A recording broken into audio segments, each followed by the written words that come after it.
Hello everyone, welcome back to our channel English माध्यम के platform पे मैं हूं आपकी एडुकेटर प्रियंका ठाकुर और हम सॉल्व कर रहे हैं editorial based practice exercise. Start करते हैं आज का session with thought of the day, that is hard work and determination are equivalent to success. यानी कि सफलता के लिए दो अहम चीजें क्या है, मेहनत और दृढ़ निश्चय। ठीक है, अगर ये दोनों क्वालिटीज आपके अंदर हैं तो आपको सफल होने से कोई भी नहीं रोक सकता।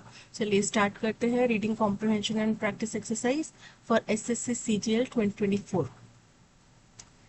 In his first speech after leading the Labour Party to its best ever performance in the UK general election, बोल रहे हैं यूके जनरल इलेक्शन में लेबर पार्टी को अपनी पहली बेस्ट सबसे बहुत अच्छी जो परफॉर्मेंस रही उस तक लेकर जाने के बाद अपनी पहले अभिभाषण में prime minister Keir Starmer was clear about the task before him। जो प्राइम मिनिस्टर अब बने हैं कीर स्टारमर, वो बिल्कुल स्पष्ट थे कि उनके आगे क्या क्या टास्क हैं। To begin the work of change, जो कि क्या है, चेंज का, बदलाव का काम शुरू करना for national renewable and rebuilding the country, ताकि देश का पुनरुत्थान हो सके और देश को दोबारा बनाया जा सके, स्थापित किया जा सके। With more than generous mandate, generous मतलब जितना जरूरत था उससे ज्यादा, तो 400 पार कर लिया इन्होंने, 412 seats in the 650 member house, 650 member का हाउस है जिसमें 412 सीट इनके पास है, जो कि जो बहुमत है उससे ज्यादा है। Mister Starmer will be virtually unchallenged inside parliament for his agenda on wealth creation for the working classes. बोल रहे हैं मिस्टर स्टारमर जो है उनको चैलेंज, पार्लियामेंट के अंदर चैलेंज नहीं किया जा सकेगा। उनका जो एजेंडा है कि वर्किंग क्लासेस के लिए वेल्थ जनरेट किया जाए, वेल्थ क्रिएट किया जाए, टैक्सिंग हायर इनकम्स, और जिनकी इनकम्स ज्यादा है उनको टैक्स ज्यादा लगाया जाए। Banning fossil fuel car sales by 2030, और 2030 तक फॉसिल फ्यूल्स की जो कार है उनकी बिक्री खत्म कर दी जाए, बंद कर दी जाए। And building new border control agency, और एक नई बॉर्डर कंट्रोल एजेंसी बनाई जाए। It should be equally clear that more than the labor win, this is a conservative loss। बोल रहे हैं ये ज्यादा स्पष्ट है, इतना ही स्पष्ट ये बात भी है कि लेबर पार्टी की जीत से ज्यादा क्या है, कंजर्वेटिव पार्टी की हार है। अब जैसे हिंदुस्तान में इलेक्शन हो रहे हैं, हुए थे, तो जो बीजेपी गवर्नमेंट है उन्होंने बोला था कि 400 पार करेंगे, बट उनको 200 कुछ सीट्स आई हैं। और ऑपोजिशन जो है, जिसके पिछले बरी के जो चुनाव थे उसमें बिल्कुल सीट्स कम थी और उनके पास प्रॉपर वहां पे ऑपोजिशन का भी मतलब एक कोई प्रॉपर ऑपोजिशन का भी उनके पास पद हासिल नहीं था। उन्होंने इस बात जो है एक प्रॉपर ऑपोजिशन स्थापित कर पाए हैं, जिसलिए बार बार कहा जा रहा है कि उनकी मॉरल विक्ट्री है। बेशक आंकड़ों के नाम पर बीजेपी जीती है, पर मॉरली वो जीते हैं। तो सेम वे से यहाँ पे कंजर्वेटिव पार्टी की मॉरल लॉस हुआ है, मॉरली कंजर्वेटिव पार्टी जो है वो हार गई है। After it's 14 year run in power, 14 साल तक सत्ता में रहने के बाद, 5 prime ministers and considerable turmoil, 5 प्रधानमंत्री बदलने के बाद में, और उतनी ही मात्रा में उथल पुथल होने के बाद में, काफी बड़ी संख्या में उथल पुथल होने के बाद, the British voter clearly choose to punish the Conservatives led by prime minister Rishi Sunak. तो जो ब्रिटिश वोटर हैं उन्होंने साफ तौर पे कंजर्वेटिव जो कि प्रधानमंत्री ऋषि सुनक द्वारा लीड किए जा रहे थे, यानी कि वो उनके अध्यक्ष थे कंजर्वेटिव पार्टी के, उनको सजा देने का ठाना फॉर कंपाउंडेड एरर्स। जितने भी पूरे एरर्स हुए थे, जितनी भी पूरी गलतियां हुई थी, उन सभी के लिए उनको सजा देने की सोची। From the mishandling of Brexit and the economic crisis, चाहे बात हो ब्रेग्जिट को मिस हैंडल करने की, गलत तरीके से हैंडल करने की, या फिर क्या इकोनॉमिक क्राइसिस, जो वहाँ पे इकोनॉमिक मंदी आई है वो क्राइसिस झेलने की बात हो। A failure to support public services, public services को सपोर्ट करने में विफल रहे, स्पेशली हेल्थ एंड स्कूलिंग, खास तौर पे हेल्थ और schooling.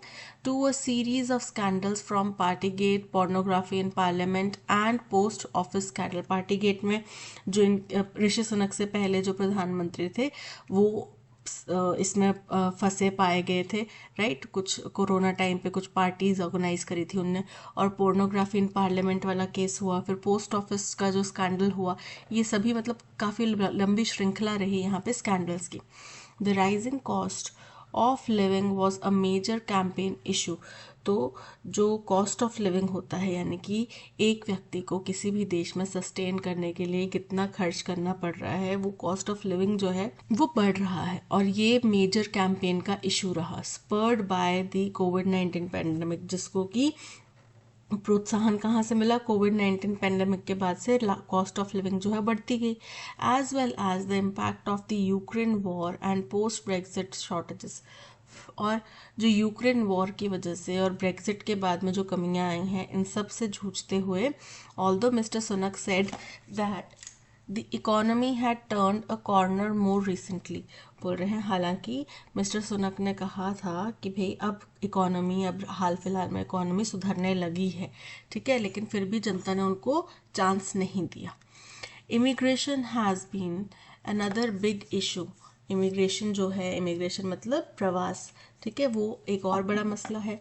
While mister Starmer has disavowed mister Sunak's plan to send small boat arrivals or illegal immigrants demanding asylum to countries such as Rwanda while they are processed।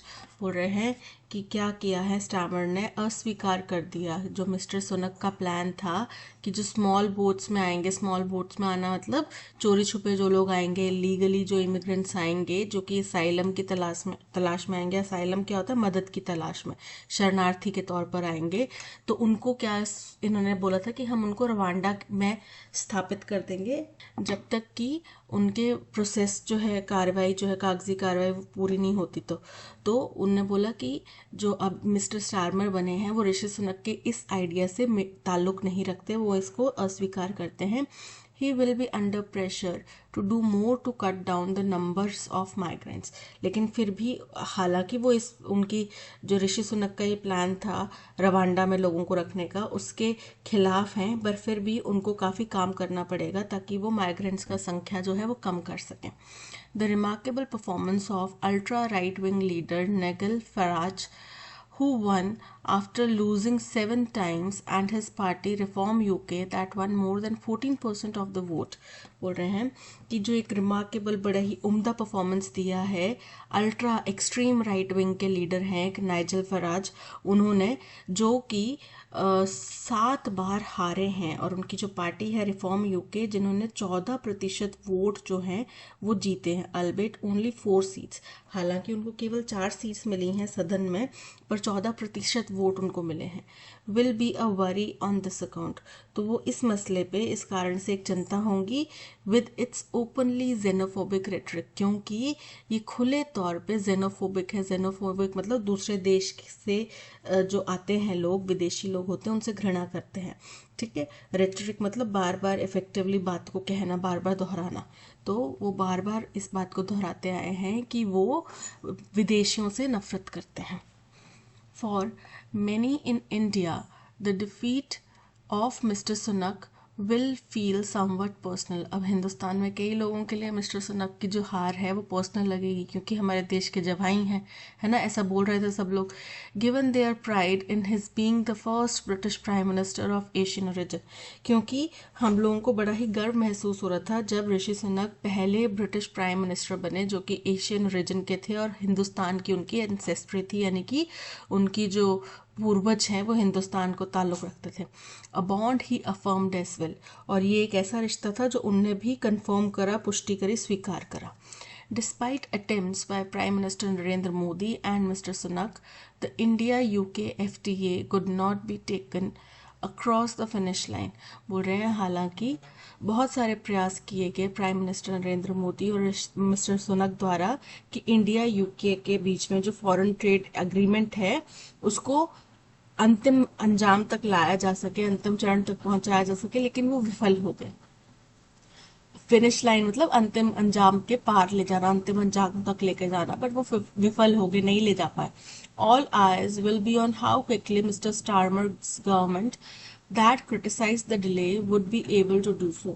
अब सबकी निगाहें इस बात पर होंगी कि मिस्टर स्टारमर की सरकार, जो कि इस डिले को क्रिटिसाइज कर रहे थे, इस डिले को गलत ठहरा रहे थे, वो कितना जल्दी ये काम कर पाएंगे, as its priorities will be ensuring up the economy, क्योंकि उनकी प्रायोरिटी किस बात पे होगी कि वो अपने देश की जो इकोनॉमी है उसको मजबूत करें।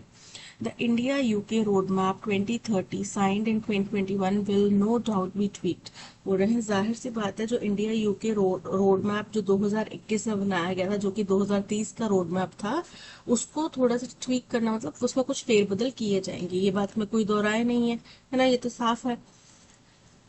An early visit to India by new UK Foreign Secretary David Lammy has already been outlook। पहले ही योजना बना ली गई है कि अभी यूके के फॉरेन सेक्रेटरी डेविड लैमी की जल्द ही हिंदुस्तान की विजिट भी तैयार कर दी गई है by labour leadership, labour party द्वारा।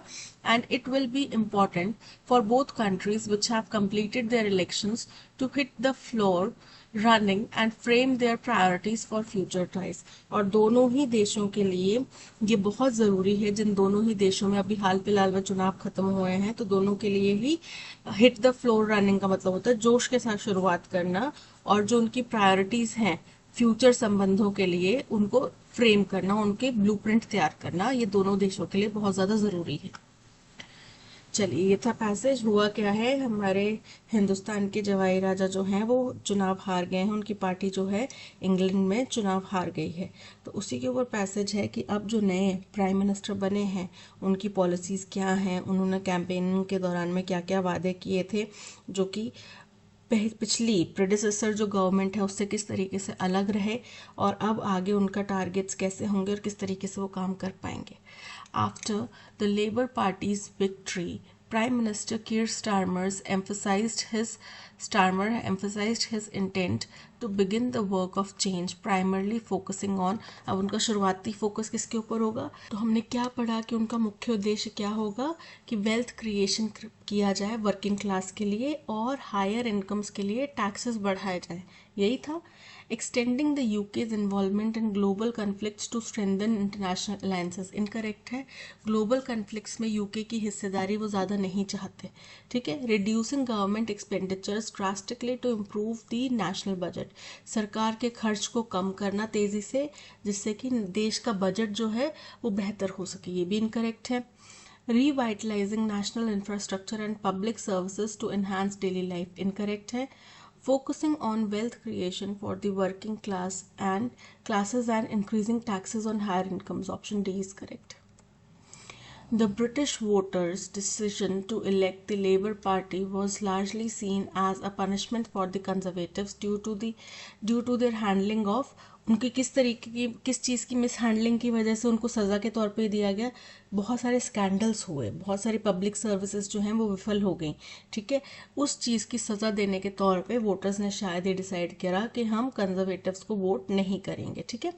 Educational reforms and university funding, incorrect है। International trade agreements post Brexit, incorrect. Various scandals and public service failures, option C is correct. What is likely to be the impact of Nigel Farage's Reform UK Party's electoral performance as described in passage?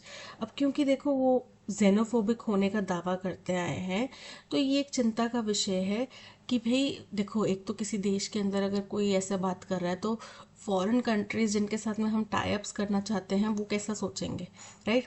अब हिंदुस्तान में अगर हम Muslims के ऊपर इस तरीके से target करेंगे तो सऊदी जैसे देशों ने किस तरीके से हमें आंख दिखाई थी नूपुर शर्मा के केस में, राइट। तो वो हमारे लिए फॉरेन पॉलिसी के अंदर एक बड़ी हार हो सकती है। Okay, it will significantly improve UK India relations due to Farage progressive policies, incorrect है, क्योंकि वो एक्सट्रीम राइट विंग के हैं। राइट विंग के जो लोग होते हैं वो प्रोग्रेसिव नहीं होते, ठीक है। It will cause concerns due to its xenophobic rhetoric despite winning a few seats, बिल्कुल करेक्ट है। हालांकि उनके पास 4 ही सीट्स आई हैं, लेकिन 14% लोगों ने इनको वोट करना, मतलब कि इनके हक में भी काफ़ी लोग हैं, ठीक है। और इनकी पॉलिसीज़ क्या है, जेनोफोबिक है, जो कि इंग्लैंड के लिए चिंताजनक है। What can be inferred about the future actions of Mr. Stammer's government in relation to India UK FTA? बोला स्टैमर की सरकार का फ्यूचर एक्शन क्या होगा इंडिया यूके एफटीए के बारे में। तो देखो, क्योंकि हमने पढ़ा कि उन्होंने ऋषि सुनक की सरकार की निंदा की थी कि भाई आप इंडिया यूके एफटीए को इतना डिले क्यों कर रहे हैं, तो उम्मीद है कि वो इसको ज़्यादा स्पीड अप करने की कोशिश करेंगे और जल्द से जल्द इसके ऊपर कार्रवाई करेंगे। ठीक है। It will abandon the India UK FTA due to differing priorities from the previous government, incorrect है। It will delay the FTA further as it focuses on domestic economic politics exclusively, incorrect है। It will prioritize quick actions on the India-UK FTA addressing the delays criticized previously. बिल्कुल correct है, option C is correct. Choose the antonym for compounded. Compounded शब्द के लिए जो compounded errors में लिखा गया उसमें कंपाउंडेड का हमें मतलब बताना है। देखो, कंपाउंडेड का मतलब क्या होता है, जैसे कि 5 + 7 - 3 × 4 × 2 डिवाइडेड बाय 1, ये अगर मान लो इस तरीके का, इसको कंपाउंड करना मतलब इसको सिंप्लीफाई करना, सॉल्व करना।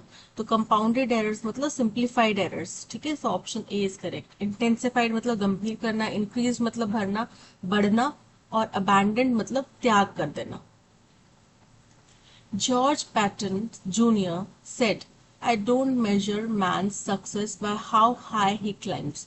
जॉर्ज पैटन जूनियर नाम का कोई व्यक्ति है, उन्होंने कहा कि मैं किसी भी इंसान की सफलता वो कितना ऊंचाई पर पहुंच गया है उससे नहीं आंकता, बल्कि but how high he bounces back dash he hits the bottom. जब वो बॉटम पे पहुंचता है तब, यानी कि जब वो एक बार विफल हुआ उसके बाद वो कितना ऊंचा उछाल मारता है, उससे मैं उस इंसान की सफलता को मापता हूँ। Emotional and physical dash often dash us. Emotional और फिजिकल ब्रेकडाउन हो सकता है, अक्सर हमें तोड़ देता है। Stages of life are soaked with such experience. हमारे जीवन के अलग अलग पड़ाव पे हमें इस तरीके के एक्सपीरियंसेस मिलते हैं।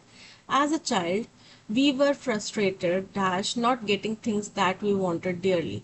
बचपन में जब हम छोटे होते हैं तो हमें गुस्सा चढ़ता है कि हमें जो बहुत ज्यादा चीज चाहिए थी हमारे पेरेंट्स ने हमें वो नहीं ला कर दी, है ना, इस बात का हमें गुस्सा चढ़ता है। In youth we may have been bullied and rejected. जब हम युवा होते हैं तो हो सकता है हमें बुली किया गया हो, हमें रिजेक्ट किया गया हो, and so the story goes on in are working and home life. और इसी तरीके से हमारी कहानी आगे हमारी वर्क लाइफ में, हमारी घर, जब हमारी गृहस्थी बसती है उस टाइम पे चलती जाती है। एज वी ग्रो ओल्ड, जैसे जैसे हम बड़े होते जाते हैं। Dash each time we manage to recover. लेकिन हर बार हम वापस उठ खड़े होते हैं। After a few gaps of silent suffering.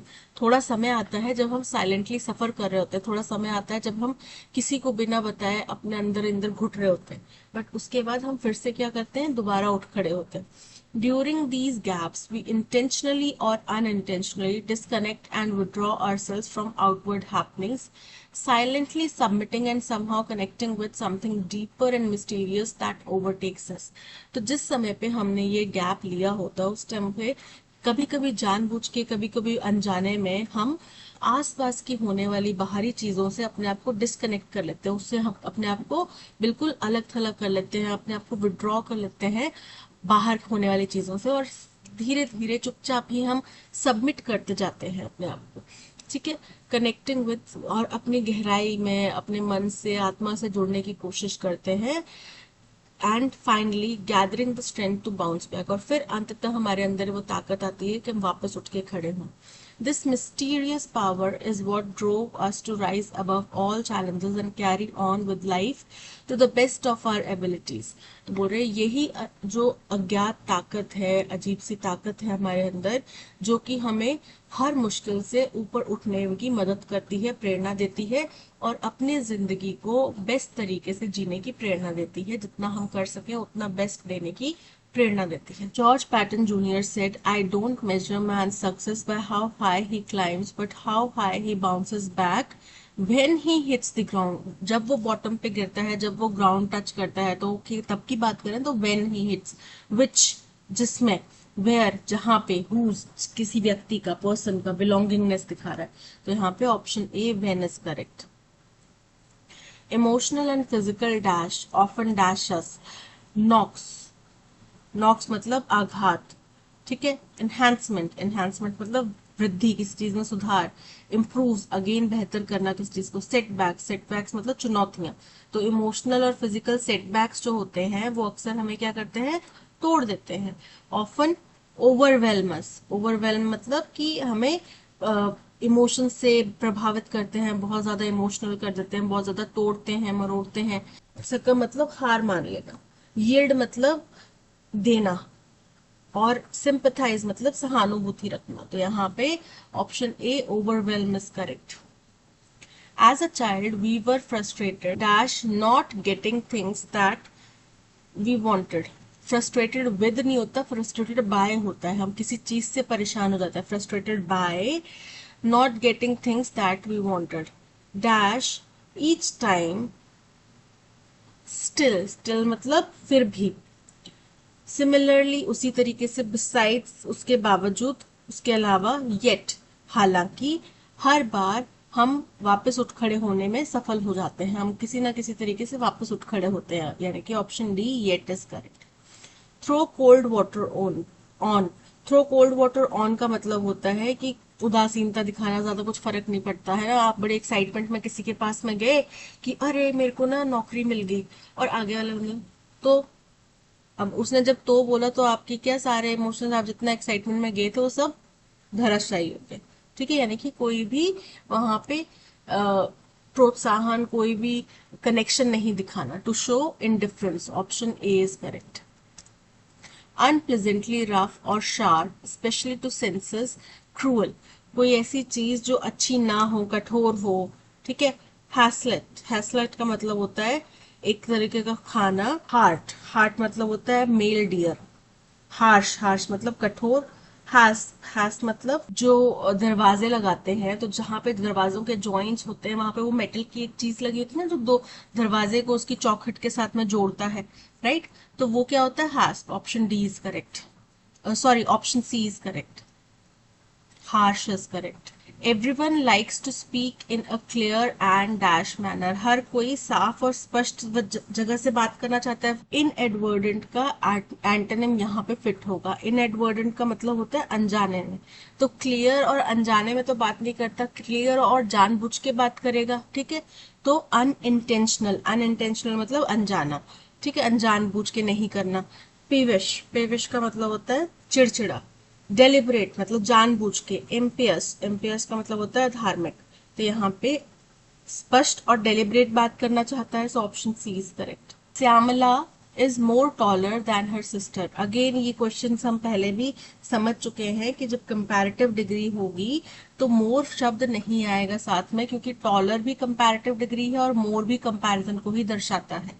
तो Shyamala is taller than her sister, option B is correct. इसकी सुपरलेटिव डिग्री क्या होगी, मुझे कमेंट सेक्शन में लिख के बताओ। Hurray, here is the toy what I was looking for as my birthday gift. अरे वाह, ये वो टॉय है जो मैं अपने बर्थडे गिफ्ट के तौर पे चाहता था। तो ये वो टॉय है, तो यहाँ पे बिलोंगिंगनेस बतानी है, कनेक्शन बताना है। What I was looking for नहीं, that I was looking for. क्या होगा, that I was looking for, what की बजाय क्या आएगा, दैट। सो ऑप्शन सी में एरर है, व्हाट की बजाय आएगा दैट आई वाज, जो मैं देख रहा था, ठीक है। The politician was accused of accepting bribes and lied about it to the public. देखो कंसेप्ट होता है एक पैरेललिज्म का, ठीक है। मतलब क्या होता है, एंड से पहले अगर प्रेजेंट टेंस में बात है, ठीक है, तो एंड के बाद वाला वर्ड भी प्रेजेंट टेंस में ही होगा, कनेक्ट करेगा, ठीक है। अगर ये प्रेजेंट परफेक्ट टेंस में, पास्ट टेंस में, पास्ट परफेक्ट टेंस में, कंटिन्यूअस में, सेम यहाँ पर आएगा, सिमिलर चीज आएगी एंड के बाद में, ठीक है। तो जब एंड से पहले ब्राइब आईएनजी फॉर्म में एक्सेप्ट की जा रही थी, तो झूठ भी आईएनजी फॉर्म में ही बोला जाएगा ना। तो and lying, and was lying about it, ठीक है। तो he was accuse of accepting bribes and lying about it to the public. So option C में एरर है, लाइड की बजाय क्या आएगा, lying about it, option C is correct. Paragon, paragon का सिनोनिम बताना है। पैरागन क्या होता है, चप्पल नहीं। पैरागन का मीनिंग होता है आदर्श, बिल्कुल आइडियल। ठीक है, तो अब ट्रांजिएंट, ट्रांजिएंट मतलब जो थोड़े समय के लिए हो। एपिटोम, एपिटोम मतलब किसी चीज का आइडल। ठीक है, जैसे कि बोलते हैं ना कि वो एक एपिटोम है लव का, यानी कि वो प्यार की मूर्त है, प्यार का उदाहरण है। राइट, तो वो हो गया एपिटोम। तो एपिटोम क्या हो गया, पैरागन का synonym. Option B is correct. Associate, associate मतलब किसी के साथ में संबंध रखना, किसी का कलीग होना, किसी का सहयोगी होना। ग्रम्पी, ग्रम्पी मतलब चिड़चिड़ा। तो यहाँ पे option B epitome is correct. Through these experiences, इन एक्सपीरियंसेस के जरिए, दीज बता रहा है कि ए फर्स्ट स्टेटमेंट नहीं होगा। इन एक्सपीरियंसेस के जरिए, तो इन किन एक्सपीरियंस के जरिए पता नहीं चल रहा ना, तो ए फर्स्ट स्टेटमेंट नहीं होगा। सारा gained a newfound appreciation for the beauty and complexity of the world. In experience के जरिए सारा को नया एक अप्रिसिएशन, एक प्रशंसा, वो सराहने लगी ब्यूटी और कॉम्प्लेक्सिटी, दुनिया की जो खूबसूरती है और जो जटिलता है उसको। And return home with a renewed sense of purpose and passion, और वो घर वापस आई एक नए पर्पस और एक नए पैशन के साथ में। सैरा had always dreamed of traveling the world. सैरा ने हमेशा से ये सपना देखा था कि वो दुनिया घूमेगी, ट्रैवल करेगी, but she never had the opportunity to do so until she graduated from college. लेकिन उसको कभी इस चीज का मौका नहीं मिला जब तक वो कॉलेज ग्रेजुएट नहीं करी। ठीक है, तो ये हमारा ओपनिंग स्टेटमेंट होगा, जिसमें हमें पता चला कि एक सैरा नाम की लड़की है जिसका सपना है दुनिया घूमने का। ठीक है, सो ऑप्शन बी जो है हमारा, स्टेटमेंट बी जो है हमारा फर्स्ट ऑप्शन है। ठीक है, सो ए में बी फर्स्ट है और डी में बी फर्स्ट है, और बी और सी फिर एलिमिनेट हो गए। ठीक है, अलोंग द वे, उस रास्ते के पूरे रास्ते भर में she encountered a diverse array of individuals. लेकिन ये तब होगा ना जब वो गई होगी, अभी तक तो कॉलेज तक तो वो गई नहीं, तो उसको एक्सपीरियंस कहाँ से मिलेंगे, यानी कि बी के बाद में सी नहीं आएगा। ठीक है, each with their own unique stories and perspective, उनको बहुत अलग अलग तरीके के लोग मिले, बहुत अलग अलग तरीके के एक्सपीरियंसेस हुए, और हर एक व्यक्ति के पास में अपना एक ओपिनियन, अपनी एक कहानी थी। With her degree in hand, जैसे ही उनकी डिग्री हाथ में आई, she set off on a backpacking adventure across Europe. Backpacking adventure का मतलब क्या होता है कि ये पीठ पे एक पिट्ठू टांगा, उसमें आपके कुछ चंद जोड़ी कपड़े है ना, और बस आप चल पड़े एडवेंचर के लिए। तो बोल रहे हैं कि जैसे ही उसकी डिग्री हाथ में आई, वो निकल पड़ी एक बैक पैकिंग एडवेंचर में पूरी यूरोप के, अब दुनिया भर नहीं, यूरोप भर में। Eager to explore new cultures and meet new people, और वो बड़ी ही जिज्ञासु थी नया कल्चर, नए लोगों से मिलने के लिए। तो ये हमारा सेकंड स्टेटमेंट होगा। क्यों, क्योंकि डिग्री तक तो वो कुछ किया नहीं, लेकिन जैसे ही डिग्री हाथ में आई तो वो चली गई एडवेंचर के। अब पूरे रास्ते भर में उसको अलग अलग लोग मिलते रहे, जिनके अलग अलग स्टोरीज और अलग अलग ओपिनियंस थे, नजरिए थे। इन्हीं सब एक्सपीरियंसेस को लेके सैरा को एक नया लाइफ की, दुनिया की जटिलताओं के प्रति खूबसूरती का एहसास हुआ, उसको सराहने लगी। ठीक है, तो ये हो गया फोर्थ पॉइंट। अरेंजमेंट क्या बन रहा है, B D C A. B A C D incorrect है, B D C A, option D is correct. Synonym बताना है क्रक्स वर्ड का। The playwright borrowed the crux of the plot from Shakespeare. Crux का मतलब होता है जो उसका अहम बिंदु होता है। अब कोई भी स्टोरी है उसका एक जिस्ट होता है, राइट, उस स्टोरी की एक जो मेन पॉइंट होता है कि ये स्टोरी किसके बारे में, मर्डर मिस्ट्री है, हॉरर है, लव स्टोरी है। ठीक है, तो उसके प्लॉट का जो मेन पॉइंट थे, मेन बिंदु थे, वो उनने शेक्सपियर से लिए थे। ठीक है, जो स्टोरी टेलर था, प्ले राइटर था, उसने ये किससे लिए थे, शेक्सपियर के एक किसी कहानी के प्लॉट से लिए होंगे, राइट। तो अब हमें क्रक्स का सिनोनिम बताना है। क्रक्स का मतलब तो पता चल गया, मूल बिंदु। पील, पील मतलब छिलका। ठीक है, सबसिस्टेंस, सबसिस्टेंस मतलब जीवन या जीने के संसाधन। एसेंस, एसेंस मतलब मुख्य जो बिंदु है, मुख्य जो उसकी स्टोरी है, जिस्ट है। ब्लूप्रिंट, ब्लूप्रिंट मतलब नक्शा। तो यहाँ पे एसेंस की बात हो रही है, कहानी का जो सार है वो उन्होंने शेक्सपियर से लिया था। Option C is correct. An imperfection, a blemish, a crack, किसी तरीके के दाग धब्बा दोष जो है वो उसको क्या बोलते हैं, वर्ड सब्स्टिट्यूट करना हो तो फ्लॉन्ट, फ्लॉन्ट मतलब दिखाना, दिखावा करना। फ्लेक, फ्लेक मतलब धब्बा। फ्ली, फ्ली मतलब एक तरीके का इंसेक्ट जो जानवरों के ऊपर खून का चूसता है। ठीक है, और फ्लॉ, फ्लॉ मतलब त्रुटि, गलती। So option C is correct, कमी। He lost the golden opportunity due to his habit of procrastination. Procrastination का मतलब होता है टाल मटोल करना। तो सिनोनिम क्या हो गया? इनडिसाइसिवनेस। इनडिसाइसिवनेस कैसे सिनोनिम हो गया? क्योंकि वहां पे भी आप टाल मटोल ही कर रहे हैं, आप कोई फैसला नहीं ले पा रहे, फैसला लेने में असक्षम है। ठीक है, so option A is correct. Impulsiveness, आपने एकदम से ही गुस्से में आके, आवेश में आके कुछ फैसला ले लिया, वो हो गया इम्पल्सिवनेस। इंक्विजिटिवनेस मतलब कि बड़ी जिज्ञासा, कुछ लोग होते हैं ना, बच्चे होते हैं छोटे छोटे, वो बड़े सवाल पूछते हैं, ये ऐसे क्यों है, इसे क्यों है, आपने ऐसे क्यों बताया, आपने तो ऐसा बोला था, आप ऐसे क्यों कर रहे हो। वो क्या होता है? इंक्विजिटिवनेस। ये सवालों के जवाब देना बहुत मुश्किल होता है। सबमिसिवनेस मतलब कोई व्यक्ति जो डरा सहमा सा रहता है, दब्बू बन के रहता है, वो होता है सबमिसिवनेस। तो यहाँ पे option A indecisiveness is correct. Shyam does not intervene in others affair. Intervene मतलब हस्तक्षेप करना, हस्तक्षेप का सिनोनिम चाहिए हमें मिडल। मिडल का मतलब भी होता है हस्तक्षेप करना। स्पीक मतलब बोलना, ट्रबल मतलब परेशान करना, हेल्प मतलब मदद करना। तो यहाँ पे option A middle is correct. The text dash implies to several themes that need closer examination. Implies का हमें synonym बताना है। Implies का मतलब होता है अर्थ निकालना, इशारा करना, संकेत करना। Alludes का मतलब होता है संकेत करना। Deceives मतलब धोखा देना। Embellishes का मतलब होता है सजावट करना। और apprehends मतलब समझना। ठीक है, तो यहाँ पे option A alludes is correct. According to a report, every day thousands of animals are slaughtered.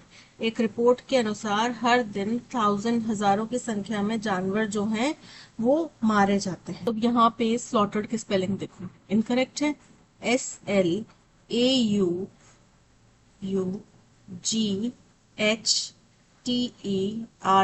Slaughtered, ये होता है स्लॉटर्ड की स्पेलिंग। ठीक है, सो ऑप्शन बी में एरर है, स्लॉटर्ड की स्पेलिंग इनकरेक्ट है। Piyush is inexperienced in leather industry. Piyush जो है लेदर इंडस्ट्री में ज्यादा कुछ काम उसको आता नहीं है, इन एक्सपीरियंस्ड है। तो इसके लिए अब अप्रोप्रिएट ईडीएम क्या देंगे? इन ग्रेट हैंड्स मतलब कि बहुत अच्छे लोगों के देख रेख में है। सोर थम, आप किसी व्यक्ति को बोलते हैं ना कि ये सोर थम है, मतलब कि उस व्यक्ति को आप आराम से नोटिस कर सकते हैं क्योंकि वो बाकी लोगों से अलग है, उनके आसपास की चीजें अलग है, या फिर वो कुछ अलग तरीके से व्यवहार करते हैं। हैंग फायर, हैंग फायर मतलब फायर को हैंग कर देने, इनका नहीं, फायर को हैंग नहीं कर सकते हम। इसका मतलब होता है कि आप कोई भी डिसीजन लेने में, फैसला लेने में डिले कर रहे हैं, इनडिसाइसिवनेस अगर दिखा रहा है कोई व्यक्ति, that means hang fire. A greenhorn मतलब कि कोई इनएक्सपीरियंस्ड व्यक्ति। So option D is correct, a greenhorn is correct. ठीक है, दैट्स ऑल, आज के सेशन में इतना ही। Thank you so much for watching. अगर कंटेंट पसंद आया हो तो लाइक, शेयर और सब्सक्राइब जरूर कीजिएगा। मिलते हैं नेक्स्ट सेशन में। Till then keep learning and keep practising. Bye bye.